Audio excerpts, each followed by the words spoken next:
The morning Robert Castellano found the bright red nitrogen monoxide fishing sign bolted to his own private marina dock. He had no idea that this single act of HOA overreach would trigger a legal battle that would expose decades of fraud, cost hundreds of thousands in legal fees, and ultimately destroy the most powerful homeowners association in Lakeside County. Robert Castellano had spent 37 years building his dream. What started as a modest lakefront property in 1987 had transformed into a sprawling estate complete with a private marina, boat launch, and fishing pier that extended to 100 feet into Crystal Lake. The retired contractor had poured his heart, soul, and life savings into creating this sanctuary where his grandchildren learned to cast their first lines, and where summer evenings were spent watching the sunset paint the water gold. The Lakeside Estates Homeowners Association had been formed in 1995, 8 years after Robert's arrival. He'd reluctantly joined, understanding the need for community standards, but always maintained that his waterfront property predated any HOA jurisdiction. The original deed clearly stated his ownership extended to the natural high water mark, giving him exclusive rights to his marina and the adjacent lake bottom. Margaret Thornfield, the HOA president, was a different breed entirely, a former corporate attorney with ice blue eyes and a reputation for ruthless efficiency. She'd moved to the community in 2018 with ambitious plans to elevate property values through strict compliance and enhanced amenities. Under her leadership, the HOA had become increasingly aggressive, imposing new fees, restricting property modifications, and filing liens against homeowners who dared to challenge their authority. The trouble began on a crisp October morning when Robert discovered his fishing pier had been vandalized. Someone had spray-painted private property of Lakeside Estates HOA across the weathered planks. When he called the sheriff's department, Deputy Martinez informed him that the HOA had filed a formal complaint claiming Robert's marina violated new community water usage standards. Mr. Castellano, Margaret's voice carried the chill of approaching winter when she called the afternoon. I'm sure you've seen our notice regarding the marina situation. The board has voted unanimously to reclaim the waterfront for community use. Your fishing activities are disrupting the natural beauty our residents deserve to enjoy. Robert's weathered hands tightened around the phone. Ma'am, with all due respect, I've been fishing from this dock since before your HOA existed. My property deed is crystal clear about my water rights. Times change, Mr. Castellano. So do propertyless. I suggest you review the updated community covenants we filed with the county last month. Section 14.7 specifically addresses waterfront usage rights. The line went dead, leaving Robert staring at his beloved marina with growing unease. Within a week, the situation escalated dramatically. Professional contractors arrived at dawn, accompanied by two sheriff's deputies and Margaret herself. They erected a massive no fishing HOA property sign directly on Robert's dock, secured with industrial bolts that bit deep into the wood his grandfather had helped him install decades earlier. You can't do this, Robert protested, his voice shaking with barely contained rage. This is private property. Margaret smiled coldly, her designer sunglasses reflecting the morning light off the lake. Actually, Mr. Castellano, According to our updated survey and the new county regulations we helped draft, this entire waterfront area falls under HOA jurisdiction. You'll be receiving formal notice shortly. The legal documents arrived 3 days later via certified mail. The HOA was claiming ownership of the entire marina, demanding immediate removal of all unauthorized structures, and threatening to place a lien on Robert's property for violations of community standards. The attached survey, allegedly conducted by Lakeside Property Solutions LLC, showed property lines that magically shifted Robert's waterfront rights to the HOA. But the real bombshell came in the final paragraph. The HOA was demanding $47,000 in retroactive community fees for Robert's unauthorized use of community waterfront property dating back 15 years. Robert's hands trembled as he read the legal threat: $47,000 for fishing from his own dock on property he'd owned for over 3 decades. That evening, as he sat on his contested pier watching the sun disappear behind clouds that matched his darkening mood, Robert made a decision that would change everything. If the HOA wanted to play legal games, he'd show them what 3 decades in the construction business had taught him about reading contracts, property law, and fighting back against bullies. He pulled out his phone and dialed the number for Thompson and Associates, the most aggressive property rights law firm in the state. Attorney Thompson, this is Robert Castellano. I need your help. My HOA just declared war on me, and I intend to win. The war for Crystal Lake was about to begin. The sleepless nights began immediately. Robert found himself pacing his living room at 3 a.m., coffee growing cold as he pored over decades of property documents, HOA meeting minutes, and county records. The stress was taking its toll. His wife, Maria, noticed the weight loss, the constant worry lines etched deeper around his eyes, the way he'd stare out at the contested marina with the look of a man watching his life's work crumble.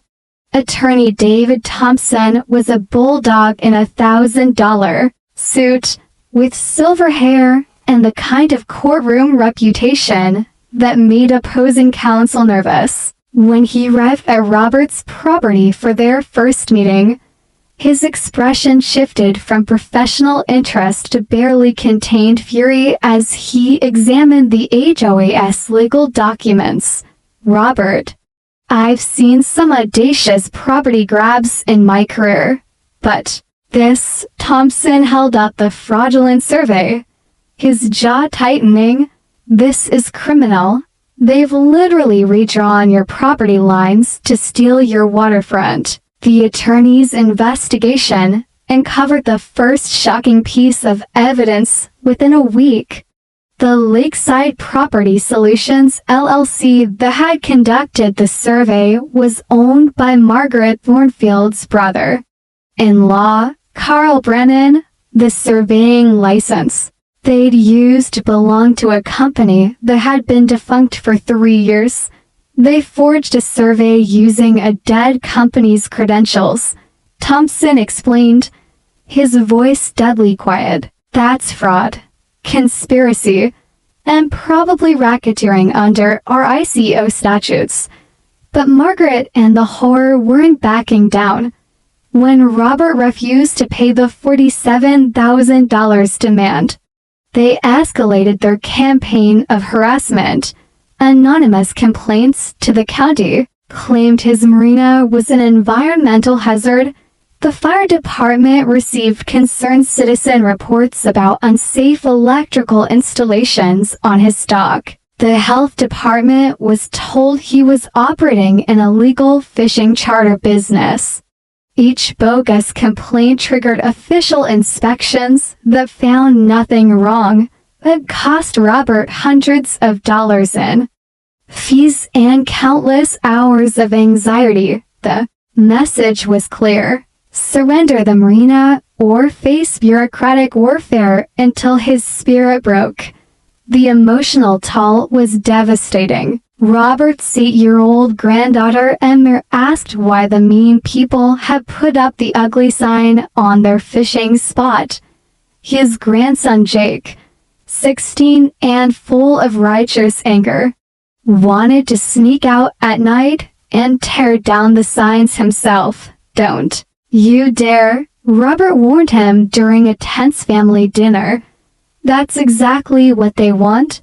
They're trying to provoke us into doing something stupid so they can have us arrested." Maria, his wife of 42 years, placed her hand over his. "Maybe we should just give them what they want. Bobby, the stress is killing you." "No," Robert's voice carried the weight of absolute determination.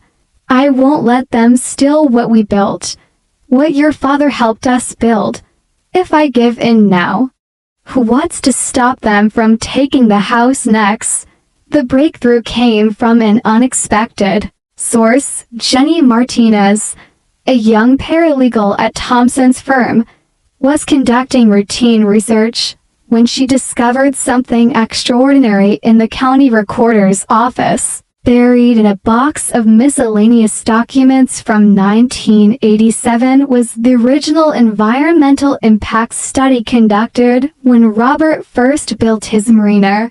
The study, required by state law for any waterfront construction, clearly established that Robert's marina had been legally constructed with full environmental approval. More importantly, it referenced an original survey that showed property lines extending 50 feet further into the lake than the HOA's fraudulent documents claimed. "This proves your water rights beyond any doubt," Thompson said, his excitement palpable. "But there's more." The environmental study was signed off by the county commissioner Margaret Thornfield's husband, who she conveniently failed to mention in their legal filings. The conflict of interest was staggering. Not only had Margaret orchestrated the property grab, but her husband had personally profited from the original marina approval decades earlier. The web of corruption was beginning to unravel.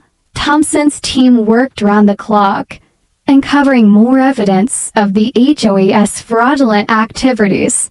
They discovered that Lakeside Property Solutions had conducted similar bogus surveys for 5 other homeowners, always magically transferring valuable property to HOA control. The pattern was clear. This wasn't an isolated incident, but part of a systematic scheme to steal private property. The most damning evidence came from an unexpected source. Robert's neighbor, elderly Mrs. Patterson, approached him one evening with a troubled expression. "Robert, I've been watching what they're doing to you," she said, her voice shaking with indignation. "I recorded something last month that you need to hear." The audio recording, captured accidentally when Mrs. Patterson's home security system picked up a conversation between Margaret and Carl Brennan on her driveway, was explosive. The voices were crystal clear. "The Castellano property is worth at least $300,000 more if we controlled the waterfront." Margaret's voice carried clearly through the evening air. "Once we get the marina, we can develop it into a private clubhouse for premium members. What about the legal risk?" Carl's voice was nervous, uncertain. "There is no risk. My husband controls the county approvals, and I've got the whore board eating out of my hand. Even if Castellano fights, the legal costs will bankrupt him long before he can prove anything. The recording was a smoking gun that proved conspiracy, fraud, and corruption at the highest levels. But Margaret wasn't finished with her reign of terror. 2 days after Thompson filed their countersuit, Robert received a certified letter that made his blood run cold. The HOA was placing an immediate lien on his entire property for failure to comply with community standards and unpaid fees. They were demanding $127,000, nearly triple their original extortion attempt. The war was escalating, and the stakes had never been higher. The Lakeside County Courthouse had witnessed many legal battles, but few generated the kind of public interest that packed every seat in Judge Catherine Morrison's courtroom on that cold February morning. Local news crews jostled for position, as curious homeowners, legal eagles, and community activists filled the gallery to capacity. Judge Morrison, a no-nonsense jurist with 23 years on the bench, surveyed the assembled legal teams with the practiced eye of someone who'd seen every courtroom trick imaginable. At the plaintiff's table, Margaret Thornfield sat with military posture beside her high-powered legal team from Brennan, Michaels and Associates, the same firm that had represented the county in multiple HOA disputes. Robert Castellano looked smaller beside his attorney David Thompson, but his weathered hands were steady as he reviewed his notes one final time. Behind him, 3 rows of supporters included Maria, his grandchildren, and dozens of neighbors who'd grown tired of the HOA's increasingly aggressive tactics. The case before us today, Judge Morrison began, her voice cutting through the courtroom's tension, involves fundamental questions of property rights, contract law, and community governance. Mr. Thompson, you may present your opening argument. Thompson rose with the confidence of a man holding a royal flush. Your Honor, what we have before us today is not a property dispute, it's a criminal conspiracy disguised as homeowners association governance. The defendants have systematically defrauded my client through forged documents, falsified surveys, and a pattern of corruption that extends to the highest levels of county government. Margaret's lead attorney, James Brennan, Carl's cousin and a partner in the family firm, immediately objected. Your Honor, these are inflammatory accusations without foundation. My clients are simply enforcing legitimate community standards as authorized by properly recorded covenants. The first day of testimony established the basic facts. Robert's original deed, dating to 1987, clearly granted him waterfront rights. The HOA's incorporation documents from 1995 made no mention of waterfront property. The fake survey from Lakeside Property Solutions contained numerous technical impossibilities that would have been obvious to any legitimate surveyor. But Brennan fought back aggressively, calling a parade of HOA board members who testified about Robert's disruptive behavior and failure to maintain community standards. They painted him as a cantankerous old man whose illegal marina was an eyesore that damaged property values. The real fireworks began on the second day, when Thompson called Mrs. Patterson to the stand. The elderly woman, nervous but determined, played the devastating audio recording that captured Margaret's conspiracy in her own words. Objection. Brennan leaped to his feet. This recording was obtained without consent and violates privacy laws. Judge Morrison listened to legal arguments for 30 minutes before ruling. The recording was captured accidentally by a home security system on private property. I'll allow it. But the jury will consider the circumstances of how it was obtained, as Margaret's voice filled the courtroom confessing to the conspiracy. Her composed facade finally cracked. She whispered urgently to her attorneys while her face flushed red with anger and embarrassment. The prosecution's case reached its climax when Thompson called Carl Brannan to the stand. Under aggressive cross-examination, Carl's story fell apart, piece by piece. Mr. Brannan, you testified that Lakeside Property Solutions conducted a legitimate survey of Mr. Castellano's property, but you also testified that you've never been to the property personally, correct? That's correct. Then, how do you explain these photographs showing you at the marina 3 days before the survey was allegedly completed? Thompson displayed enlarged photos showing Carl examining Robert's stock with surveying equipment. Carl's face went ashen. I was just consulting on the project. Consulting with whom? The company whose license you fraudulently used went out of business in 2019. Their owner died in 2021. Who exactly were you consulting with, Mr. Brannan? The courtroom was dead silent as Carl stammered through increasingly contradictory explanations. But Margaret's team had prepared their own surprise. On the third day, Brennan called Commissioner Harold Thornfield, Margaret's husband, as a surprise witness. Commissioner Thornfield. Brennan began smoothly. You've been involved in lakefront property management for over 2 decades. In your professional opinion, was Mr. Castellano's marina constructed in compliance with county regulations? Harold, a distinguished man with silver hair and an authoritative bearing, nodded confidently. Absolutely not. The marina violates setback requirements, environmental protections, and community standards that have been in place since the 1990s. Thompson's objection was immediate, Your Honor. This witness has a clear conflict of interest that should have been disclosed.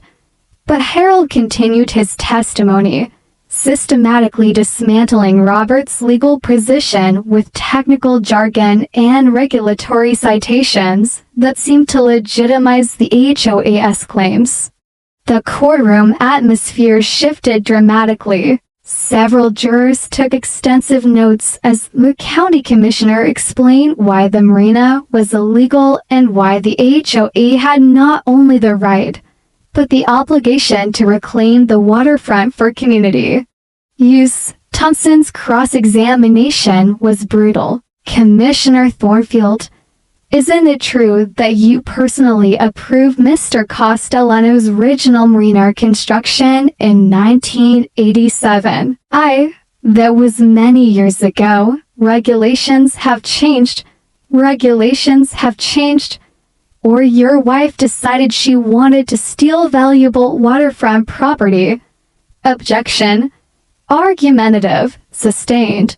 Counsel will confine themselves to questions of fact. Thompson pressed harder. Commissioner, when did you first discuss Mr. Castellano's marina with your wife? Harold's confidence wavered. I don't recall specific conversations. You don't recall. Because my client's neighbors have testified that they've seen you surveying his property multiple times over the past 2 years.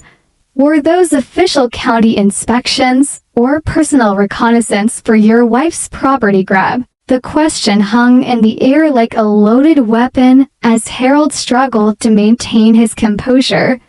But Margaret's team had saved their most devastating surprise for last. On the 4th day of trial, Brennan announced he was calling Margaret herself. to testify. Margaret took the stand with the same icy composure she'd maintained throughout the trial. Under direct examination, she painted herself as a dedicated community volunteer fighting to protect property values against an unreasonable homeowner who refused to follow the rules.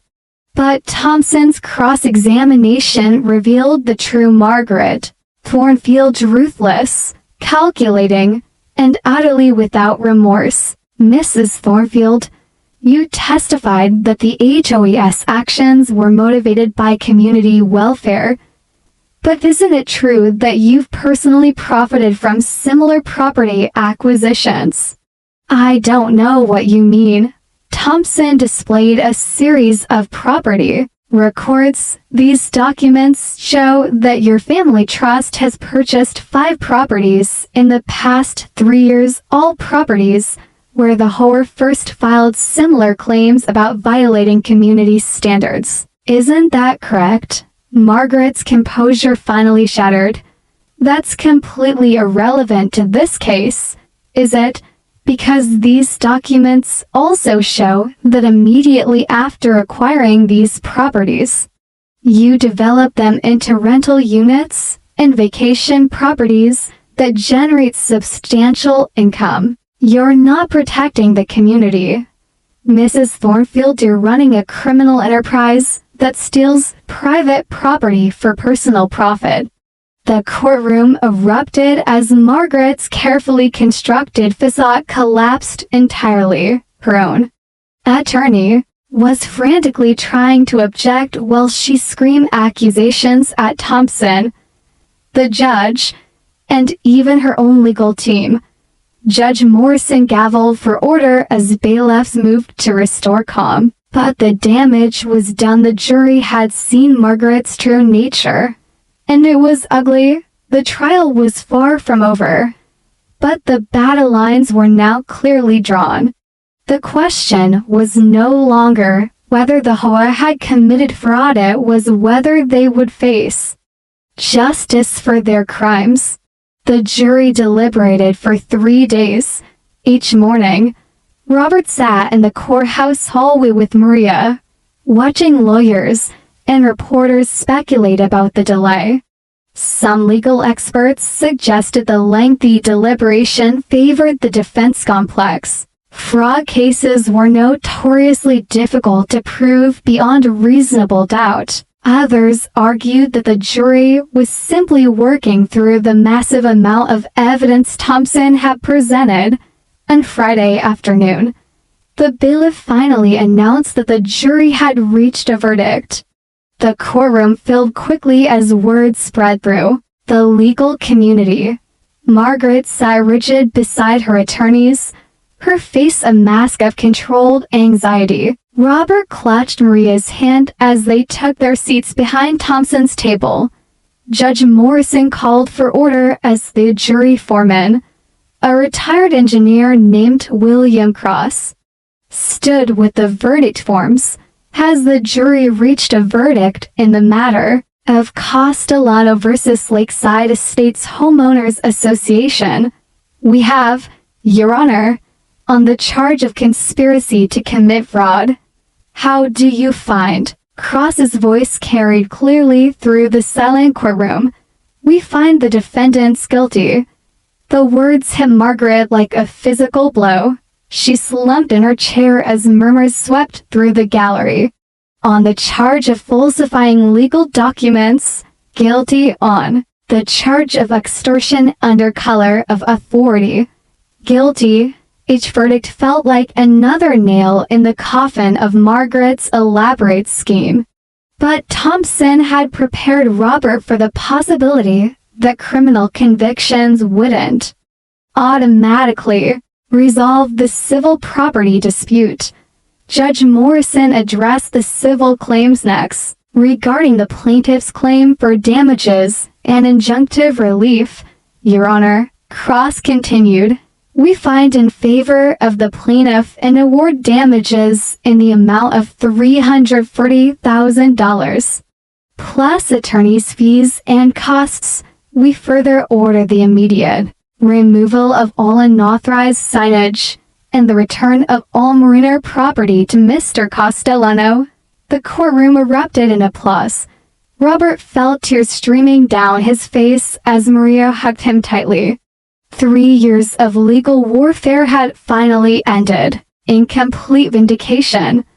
But Thompson wasn't finished. As the celebration continued, he approached the bench for a sidebar conference with Judge Morrison and the defense attorneys. Your Honor, we have additional evidence that came to light during the trial that requires immediate attention. Judge Morrison called for order and instructed the jury to remain for additional proceedings. Thompson returned to his table and retrieved a thick folder that hadn't been part of the original evidence. Your Honor, during the course of this trial, our investigation uncovered evidence of a much larger criminal conspiracy involving county officials, multiple HOA boards, and systematic property theft affecting dozens of homeowners throughout Lakeside County. He displayed a series of documents on the courtroom's video system, bank records showing payments from various HOA letters to Commissioner Thornfield's consulting company, property transfers following identical patterns of fraudulent service and intimidation tactics, communications between Margaret and officials in 3 other horror communities coordinating similar schemes. This wasn't an isolated incident, Your Honor. This was a county-wide racketeering operation that has stolen millions of dollars in private property over the past 5 years. Margaret's face went white as the scope of Thompson's discovery became clear. Her attorney whispered urgently in her ear, but she shook her head violently. Judge Morrison studied the documents with growing amazement. Mr. Thompson, these allegations suggest corruption at multiple levels of local government. Are you prepared to support these claims? Yes, Your Honor. In fact, we've already been in contact with the State Attorney General's office and the FBI. Federal investigators have been conducting a parallel investigation for the past 6 months. As if summoned by Thompson's words, the courtroom doors opened and 4 federal agents entered, led by a woman in a dark suit who approached the bench. Your Honor, I'm Special Agent Linda Rodriguez with the FBI. We have warrants for the arrest of Margaret Thornfield, Harold Thornfield, Carl Brennan, and James Brennan on federal racketeering charges. The courtroom chaos was immediate and overwhelming. Margaret screamed as federal agents approached her table. Her husband, who had been watching from the gallery, tried to slip out the back door but was intercepted by more agents. Even her defense attorney James Brennan was being read his rights as part of the conspiracy. But the biggest shock was yet to come as Margaret was being handcuffed.